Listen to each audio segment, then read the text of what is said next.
आपका बहुत बहुत शुक्रिया जनाब स्पीकर साहब, आपने मुझे ये जो मौका दिया।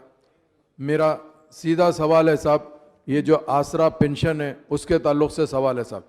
पिछले 2 साल से ज़्यादा अरसे से जो एप्लीकेशन आसरा पेंशन के लिए गए हैं सर, उन लोगों के लिए अभी तक आसरा पेंशन चालू नहीं हुआ सर। अभी मैं चीफ मिनिस्टर साहब का शुक्रिया अदा करता हूं, उन्होंने 57 ईयर्स का भी किया और उसके एप्लीकेशन भी लिए गए सर।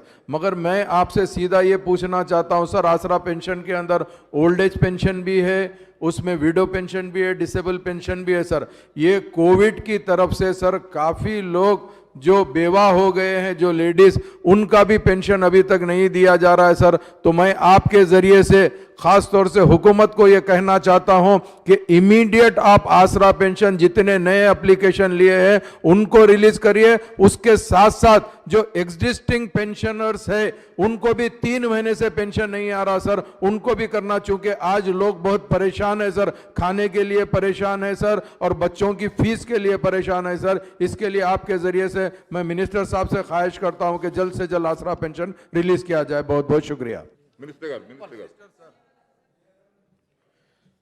సార్ జనాబ్ జాఫరుద్దీన్ గారు ఆసరా పెన్షన్కి సంబంధించిన ఇష్యూస్ని లేవనెత్తారు అధ్యక్ష. కన్సర్న్ మినిస్టర్ గారికి తెలియజేసి అవి ఎనామలీస్ ఏమైనా ఉంటే కూడా వాటిని కరెక్ట్ చేయడానికి చర్యలు తీసుకుంటాం అధ్యక్ష.